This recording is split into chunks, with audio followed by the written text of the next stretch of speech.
Because our next guest is the head writer of Live Wire Radio. Please welcome out Courtenay Hameister!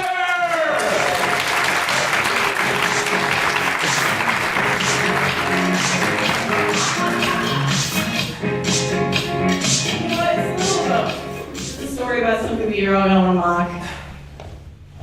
You can feel free to mock me when I'm done. There are things in my life that I never knew how much I needed until I got them. Power steering, my first really good knife, a tiny computer that fits in my hand that uses games, tasks, and constant communication with friends to distract me from the ever-present knowledge that we're all going to die alone. And touch. Touch is a big one. I learned just how big when I met Joe. He is a guy I dated casually who wasn't casual about cuddling. He was a master of the afterglow. The afterglow is that time that women refer to as the best part and men refer to as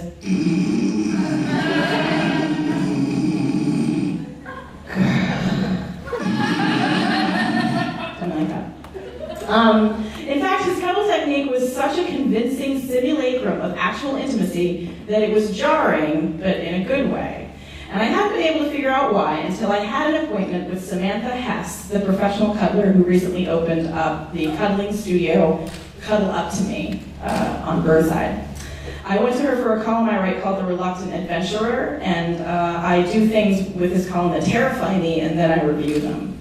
And this one qualified, possibly too much, but then I thought about it, and I thought, we've all had one-night stands, right? Of course. And this is significantly less intimate than that, so I can totally do this. I just need 2 margaritas and a body shot and a massive rationalization, and I can totally do it. And then when I met Samantha, I went to Cuddle Up to Me, and I met her, and I understood the draw. She's a 5'3", sort of impish brunette, and she has this very sweet, kind energy about her, and it just totally chipped away at my dread and just created a rapport that made me want to tell her everything that I tell the Safeway checkout guy everything, so that's not really a big deal. So I went and I was given a questionnaire, a map of my body so that I could indicate where it wasn't okay to touch me, and a waiver that laid down the ground rules. Among them, the session was not sexual in any way, no kissing, and touching is limited to areas that would not normally be covered by a bathing suit. And so I was super glad that I wore my old-timey bathing suit, so she could only touch my ankles. And then there's a pre-interview that she has, just to kind of get a feel. And a lot of times she'll do the pre-interview, and then it's not, and then it turns out she's like, I don't think this is right for you. And so she said, what brought you here? And I told her about Joe and my curiosity about how early in a relationship that affection can appear and feel real enough to satisfy the need for it. Is it 2 dates? Is it 1 date? Is it after you sign a waiver and have a pre-interview? And so we finished the interview, and I got into the cuddling bed. Awkward. And my awkwardness level at this point was a solid 11, but it's really hard to tell how high that level would have been if one of my editors hadn't been in the room with a camera. It was, in all the experience I've had doing this column, being photographed cuddling was by far the most uncomfortable, and I have been to a sex club.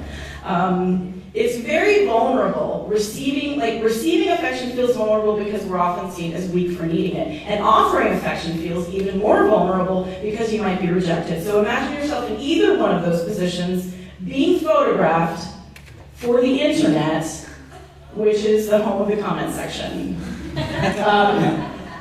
So she started off with the motorcycle, so she was sitting behind me with her arms and legs wrapped around me. And it might have been nice, I don't know, but with the camera there, it was akin, sort of comfort-wise, to having someone suck my eyes out with a vacuum cleaner's upholstery attachment.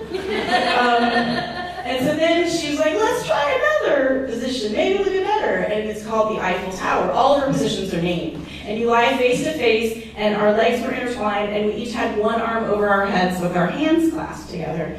And now we all look at our phones much more than we look at each other. So looking someone in the eye is almost aggressive. Also, no one lies in bed staring at each other unless they're in a Nicholas Sparks movie or a mouthwash commercial. So that combined with the camera put my comfort level right around hand caught in a meat grinder while Christopher Walken reads from 50 Shades of Grey. But then once Samantha moved it to a standard spoon with her as the big spoon, and she lay against my back and she ran her fingers through my hair. And it wasn't exactly the same as having a boyfriend do it, but I have to say it was not that different. It was really nice. And the thing is, I have female friends who sometimes get massages because they just need to be touched, and they know if they don't get a massage, they might do something dumb like sleep with a douchebag. And I feel like this is actually a better way to get that taken care of. I read a study claiming that there's no discernible difference between the happiness that we feel because we got exactly what we wanted and the happiness we feel when we didn't get what we want, but we've convinced ourselves that what we did get was okay. And this felt like that to me. And part of the reason I think the affection felt so real is who Samantha is. In the same way that some people are more generous financially than others, I think there are people like Samantha who are willing to offer true affection, like not guarded or empty or fake, before someone has proven to her that they deserve it. And I think that this might also explain Joe, the afterglow guy. And yeah, she's taking money for it, but if you found something that you love to do, you were clearly born to do it, and by doing it you made the world a less sucky place, wouldn't you try to make it your career? And she's released a tidal wave of internet snark with her new business. And even so, I'm not about to judge people who need to go to her. People who have access to physical warmth and affection all the time have no idea the emotional toll it takes on people who don't have it. But future clients should know that paying someone to touch you in this way, when that kind of touch is missing in your life, has a marked poignancy to it, because at the same time, it's exactly what you need and a reminder that you don't actually have it. So I recommend it, mostly to every person in the comments section of YouTube. I think they just all need to be cuddled. Was it weird? Yes. Was it effective? Yes. So suck it, internet, and I mean that totally in a non-sexual touch kind of way.